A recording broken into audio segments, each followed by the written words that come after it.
एक महाविद्यालय में वॉलीबॉल के 12 प्लेयर से 9 की टीम बनानी है। अगर कैप्टन को रखना मैंडेटरी है तो कितने प्रकार से वो टीम बनाई जा सकती है। ये सवाल एयरफोर्स में हर साल पूछा जाता है और इस सवाल को पूछने के 3 से 4 तरीके हो सकते हैं। वो सभी मैं आपके आज क्लियर कर दूंगा। बस ध्यान से मेरी बातों को सुनना कि अगर हमें 12 प्लेयर्स में से 9 की टीम बनानी है और कैप्टन फिक्स कर दिया, मतलब 12 में से एक फिक्स हो गया, तो हमें सिलेक्शन 11 में से ही तो करना है। अगर 11 में से करना है, लेकिन अब हमें टीम 9 की नहीं बनानी है। क्यों? क्योंकि उन्होंने कैप्टन को फिक्स कर दिया, मतलब अब हमें 8 लोगों की टीम बनानी है क्योंकि कैप्टन पहले से ही है। तो 11C8 इसका राइट आंसर हुआ। मैं बताऊंगा इस सवाल को कितने तरीक़ों से पूछा जा सकता है। मेरी बात ध्यान से सुनो। 12 में से हमें टीम बनानी थी लेकिन कैप्टन फिक्स है, मतलब अब हमें सिलेक्शन 11 में से करना है। तो 11C8, क्योंकि अब हमें 9 की टीम नहीं 8 की बनानी है क्योंकि कैप्टन फिक्स कर दिया। और एक बात और बताऊं, कभी भी जहां भी सिलेक्शन होता है वहां कॉम्बिनेशन लगता है, जहां पे ऑर्डर या क्रम की बात आती है वहां परमुटेशन लगता है।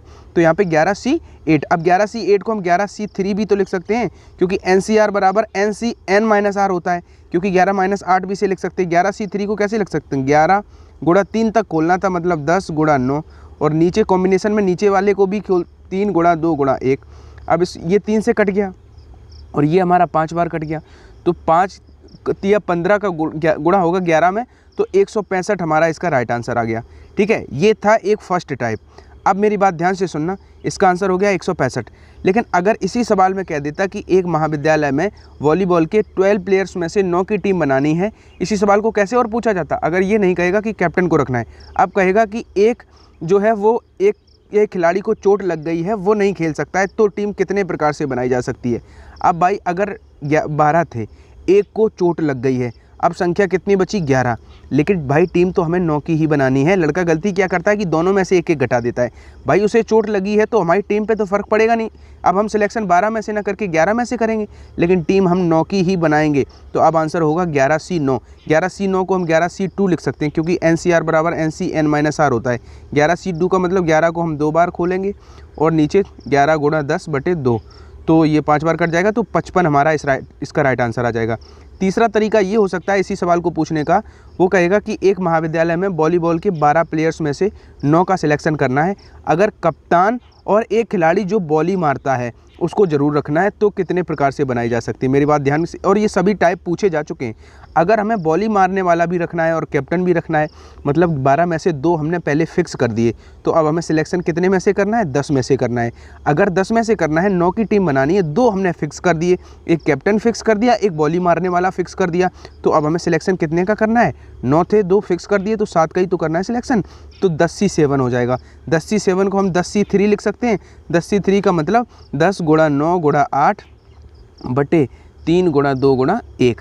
अब देखो 2 से ये 4 बार कट गया और 3 से ये 3 बार कट गया, तो 12 का 10 में गुणा होगा तो 120 राइट आंसर आ जाएगा। जब कैप्टन और एक और खिलाड़ी जो बॉली मारता हो या कोई एक स्पेशल खिलाड़ी फिक्स कर दे, तब यहाँ 120 हो जाएगा। तो आई होप आपका क्लियर हो गया होगा। और एक बात और बताऊं, आज की वीडियो में मैंने जितने क्वेश्चन लिए हैं वो ऐसे क्वेश्चन हैं कि एयरफोर्स में हर साल पूछे जा रहे हैं। मैं एक चीज़ ऑब्जर्व कर रहा हूँ, जैसे कि ये क्वेश्चन, एक रेखा पर 5 पॉइंट हैं, उसके पैरेलल रेखा पर 3 पॉइंट हैं। ठीक है, तो इन सारे पॉइंट्स की हेल्प से बनने वाले ट्रायंगल की संख्या क्या है। तो इस क्वेश्चन को करने से पहले आपको बहुत सारी बातें पता हों, क्योंकि एयरफोर्स एग्ज़ाम में ये बातें, मतलब बिना इन बातों के एयरफोर्स का एग्ज़ाम एग्जिस्ट ही नहीं करता। सबसे ये तो बाद में करेंगे, पहले समझना मेरी बात। अगर आपसे कहता है कि 8 बिंदु हैं, 8 बिंदु से लेकर हम कितने त्रिभुज बना सकते हैं अगर कोई भी 3 बिंदु संरेख ना हो, मतलब एक रेखा में ना हो। संरेख का मतलब कोलिनियर। अगर हमें 8 में से ट्रायंगल बनाने हैं और वो स्पेशल कह देता है कि कोई भी 3 बिंदु एक रेखा में ना हो, संरेख ना हो। संरेख इसलिए क्योंकि वो संरेख होंगे, उससे कोई ट्रायंगल नहीं बनेगा। तो फिर कितने ट्रायंगल बनाए जा सकते हैं? सीधा सा आंसर 8। कितने लेने थे? एक ट्रायंगल बनाने के लिए कितने पॉइंट ले सकते हैं? 3 पॉइंट लेके एक ट्रायंगल बनाया जा सकता है, तो 8C3 हमारा आंसर हो जाता है। सबसे बेसिक बात तो ये हुई, जब वो कहे कि कोई 3 बिंदु एक रेखा में नहीं है। लेकिन अगर इसी पे किसी क्वेश्चन में वो कह दे कि सपोज 8 बिंदु हैं, तो कितने त्रिभुज बनाए जा सकते हैं अगर 4 बिंदु संरेख हों। अब मेरी बात ध्यान से सुनना, 4 पॉइंट्स आर कोलिनियर। अगर 4 कोलिनियर हैं और 8 से लेकर हमें ट्रायंगल बनाने हैं तो पहले तो हम 8 को लेकर हमने ट्रायंगल बनाए तो हमारे 8C3 बने।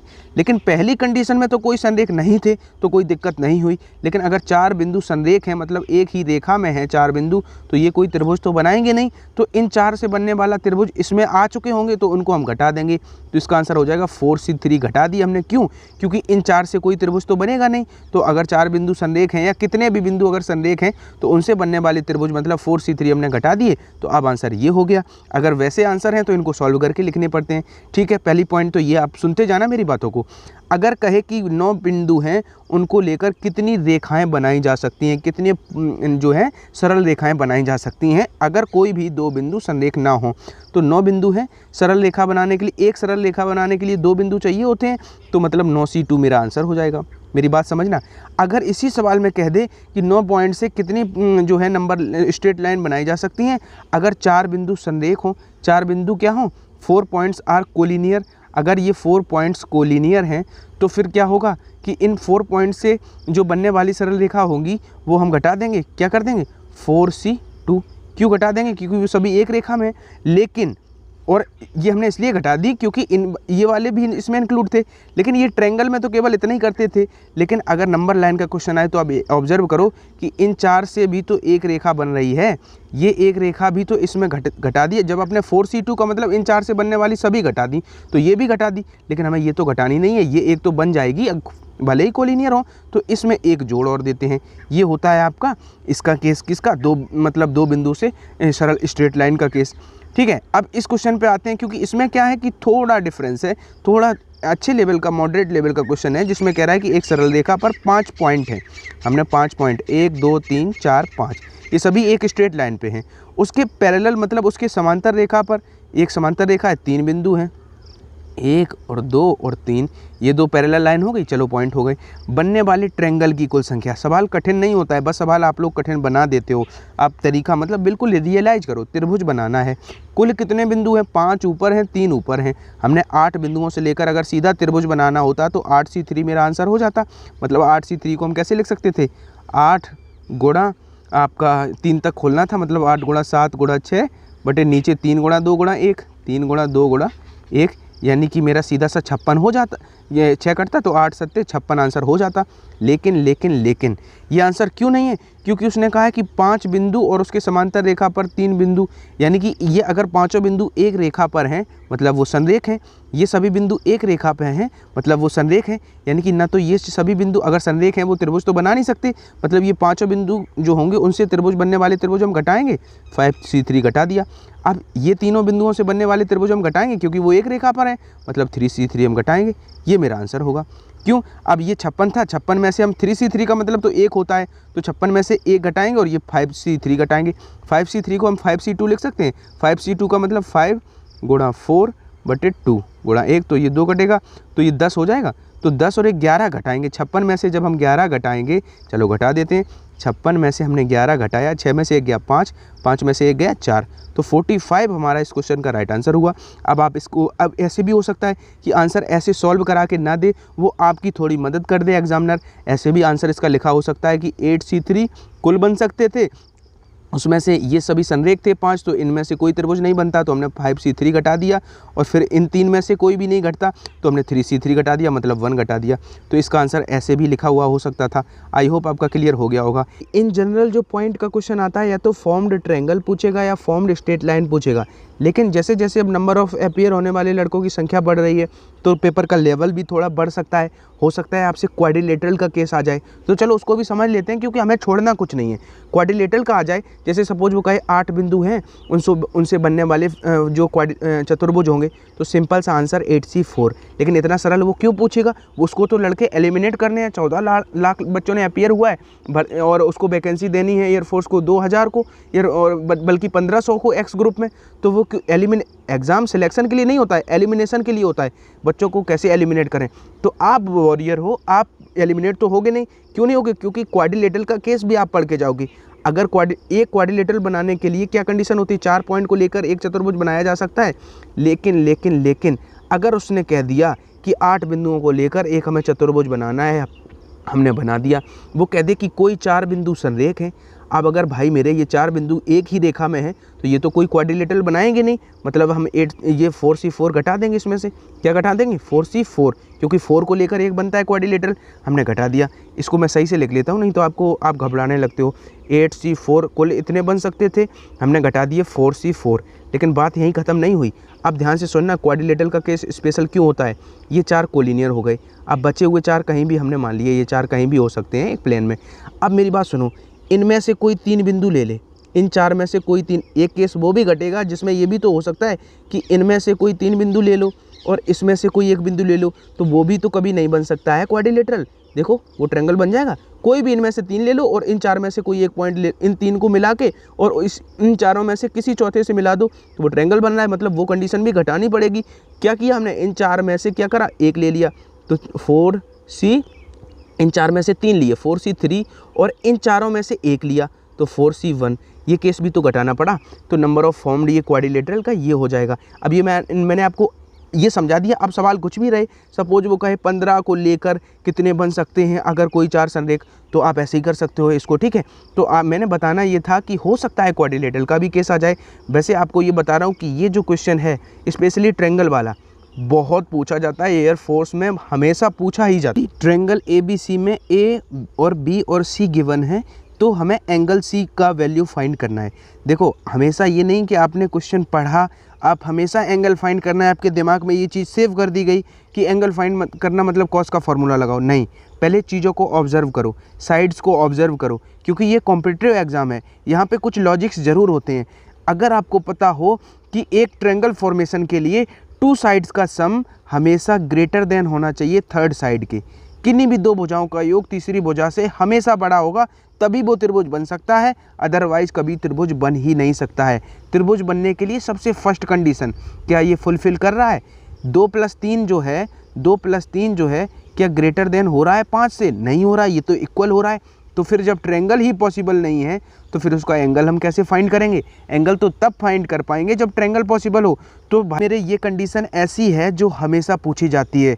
अब आपको ये भी पता हो कि अगर 2 साइड्स का सम ग्रेटर होता है 3rd साइड के, तो 2 साइड का डिफरेंस लेसर होता है 3rd साइड के। इस पे भी कॉन्सेप्ट पूछे जा सकते हैं। एंगल की 3 भुजाएं 3, 5, 7 सेंटीमीटर हैं, तो त्रिभुज का सबसे बड़ा एंगल हमें फाइंड करना है। अब देखो इसमें हमें वो कंडीशन अननेसेसरी चेक नहीं करनी है कि क्या ट्रायंगल बनेगा कि नहीं, क्योंकि चारों ऑप्शन एंगल हैं, मतलब त्रिभुज तो बनेगा ही बनेगा। तो अब कैसे करें, जो सबसे बड़ा कोण होगा वो सबसे बड़ी भुजा से एसोसिएटेड होता, ये तो पता है। इस तरह का क्वेश्चन आ जाए तो आपको सिंपली क्या करना है, कॉस जैसे निकालना है सबसे बड़ा कोण, जो कॉस थीटा हमने लिखा, तो कॉस थीटा का जो सबसे बड़ी भुजा है उसी पे तो बनेगा। तो मतलब ये A है तो ये B है और ये C है, तो cos C निकालेंगे। तो cos C का फॉर्मूला क्या होता है, A² + B² - C², मतलब 3 का स्क्वायर 9 + 5 का स्क्वायर 25 - 7 का स्क्वायर 49। अभी मैं बताऊंगा उसकी ट्रिक भी। 2 गुणा A, मतलब जिस पे बन चुका है वो छोड़ देंगे, 7 छोड़ देंगे, तो 3 गुणा 5। cos का फॉर्मूला लिखने का तरीका क्या है कि cos का फॉर्मूला क्या होता है, A² + B² - C² / 2AB। ये हुआ cos C के लिए। अगर cos B के लिए कहता तो यहाँ पे B² हो जाता और यहाँ B ना आता। cos A की बात करता तो यहाँ A² घट जाता और नीचे A ना आता। ये चीज़ें पता हो आपको तभी एग्जाम निकलेगा। अब देखो 7 सबसे बड़ी है, इस पर सबसे बड़ा कौन बढ़ेगा, मतलब ये वाला हमें इधर घटाना है और नीचे हमें ये नहीं लाना है, 7 नहीं लाना है, हमने कर दिया। अब 25 और 9 जोड़ेंगे तो कितना हो गया 34।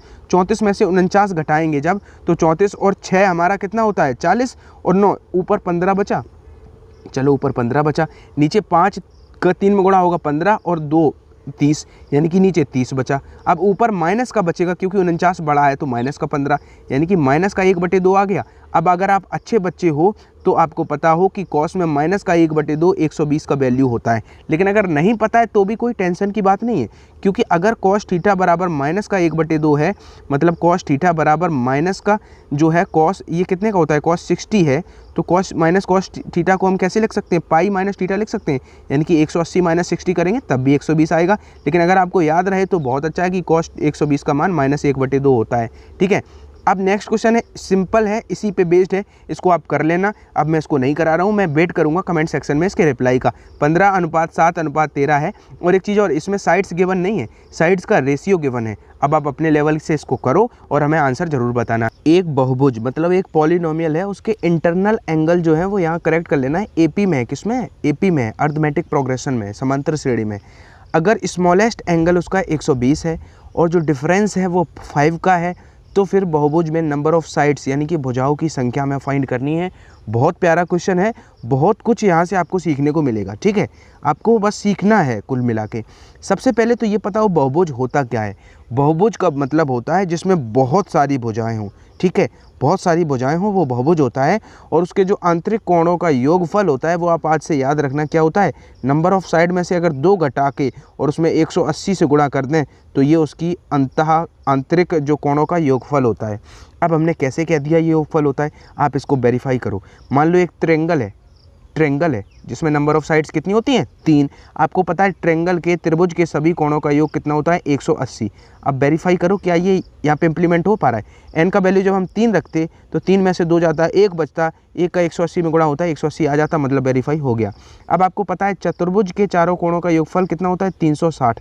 वेरीफाई करो। एन का मान जब 4 रखा, 4 में से 2 गया 2 और 180 का 2 में गुणा हुआ 360। यानी कि सबसे पहला पॉइंट आपने ये सीखा। ये क्वेश्चन तो अलग की बात है कि बहुभुज के अंतः कोणों का योगफल होता है n-2 × 180। बात खत्म। इसको मैं सबसे सरल तरीका बताऊंगा करने का। अब अंतः कोणों का योगफल ये होता है, और अंतः कोणों का योगफल हम अगर AP में है तो योगफल कैसे लिख सकते हैं, n/2। AP का योगफल क्या होता है, 2a + n-1 × d। जब लास्ट टर्म ना दिया जाए, लास्ट टर्म दिया जाए तो सीधा सीधा a + l हो जाता है, लेकिन यहाँ हम लिखेंगे 2a। a का मान सीधा लिख सकते हैं कितना, a का मतलब सबसे फर्स्ट कितना है, सबसे छोटा कोण 120 का, प्लस n-1 × d। d का मतलब 5। केवल इतना ही करना था। अब आंसर आपकी नज़रों के सामने है, बस प्रैक्टिस होनी चाहिए। क्यों, हमने देखा 7 ऑप्शन उठाया। अब इसके बाद हमें सॉल्व नहीं करना है।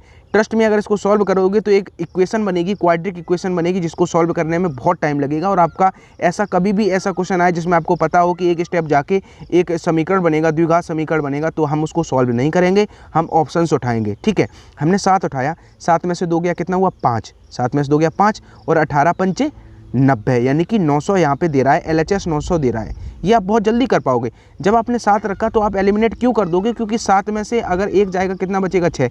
6 पंचे 30, यहाँ 30 हुआ और यहाँ पे 120 दूना 240 और 30 कितना हो रहा है, 270, मतलब ऑड हो रहा है। और नीचे 2 है मतलब वो ऑड खत्म होगा नहीं, मतलब डेसिमल में आएगा तो 7 कभी नहीं हो सकता था।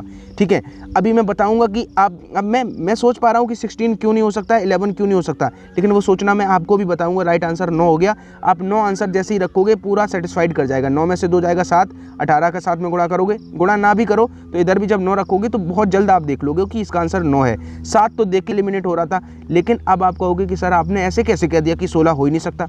मैंने भाई इसलिए कह दिया क्योंकि 16 का मतलब हुआ A16। जब आप निकालोगे तो A16 क्या होगा, A मतलब 120 प्लस n-1 × d, मतलब 16 - 1 × 15 × d। 15 × d का मतलब 5, 15 पंचे 75 और 120 में जब 75 जोड़ेगा तो 180 से बड़ा आएगा, जो कि पॉसिबल नहीं है। किसी भी एक रेगुलर पॉलीगन का जो इंटरनल एंगल है वो 180 डिग्री से बड़ा नहीं हो सकता। तो हमें तो ये देख के ही पता चल गया था कि 16 हो नहीं सकता। 7 हमारा ऑड दे रहा था उधर, तो फिर 9 हो गया। ठीक है, 11 भी नहीं हो सकता। क्यों, ये मैंने क्यों कहा कि अगर कोई भी पॉलीगन है उसका जो इंटरनल एंगल है वो एक, कभी भी आपको पता है कि त्रिभुज का कोई कोण 180 से बड़ा हो सकता है, समांतर चतुर्भुज का कोई भी कोण 180 से बड़ा हो सकता है। एक रेगुलर जो पॉलीगन होगा उसका जो आपका इंटरनल एंगल है वो 180 से बड़ा हो नहीं सकता। तो 16 तो इसलिए कट गया, बाकी 7 हमने जल्दी से ऑप्शन। कुल मिला के मैं बताना ये चाह रहा हूँ, वैसे ऐसा क्वेश्चन एक्सपेक्टेड 90% नहीं है। ठीक है, लेकिन अगर 10% भी ऐसा क्वेश्चन आ जाता है तो आपको परफॉर्म ऑप्शन उठा के करना है। देखो, इस क्वेश्चन को मैं अपने अलग ही तरीके से करा रहा हूँ। मैं ये नहीं कह रहा हूँ कि ये तरीका आप इम्प्लीमेंट कर ही लो अभी। देखो, और जो क्वेश्चन मैंने कराए सभी प्रूवन है 100%। इसका जो मैं लॉजिक बता रहा हूँ वो थोड़ा लॉजिकली गलत है, लेकिन इस तरह के जो SN वाले क्वेश्चन आएंगे, माइनस वाले, प्लस वाले, तो इसमें आपको टाइम सेव करके देगा। आपने क्या करना है, आपने एक फार्मूला पढ़ा है SN का कि n+1/2, सिंपल सा। अगर नॉर्मली अगर कोई कह दे कि 1 2 3 4 5 6, अगर 10 तक जोड़ना है तो 10 + 1/2 आप कर देते हो, n+1/2। तो यहाँ पे अगर हम यही करें तो हमें S2n में देखें तो S2n है तो 2n, n+1/2 होता है तो 2n था तो 2n+1/2 कर दिया। ये काय के इक्वल है 3 × SN। अब n है तो मतलब n+1/2। मैं बता रहा हूँ ये आपको टाइम सेव करके देगा, ना कि अब इसमें देखो n = 1 रखो तो ये सेटिस्फाइड हो रहा है। ये आपको दिख रहा होगा कि इधर n = 1 रखोगे तो इधर 2 गुणा इधर 3 हो जाएगा, और n = 1 रखोगे तो 3 गुणा 2 हो जाएगा। मतलब n = 1 रखने पर ये LHS RHS इक्वल आ गए। यानी कि जो हमें पूछा गया है, क्या पूछा गया है, S3n। S3n बटे Sn पूछा गया है। तो S3n का मतलब 3n और n+1 वाला लगा रहे हैं, n+1 बटे 2 बटे Sn का मतलब n+1 बटे 2, 2 से 2 कट गया, n बराबर 1 रखा तो ये 3 हुआ और ये 4 हो गया, मतलब 3 × 4 बचा ऊपर और नीचे 1 रखा तो ये 2 हो गया, तो 2 से ये 2 कट गया, आंसर 6 आ गया।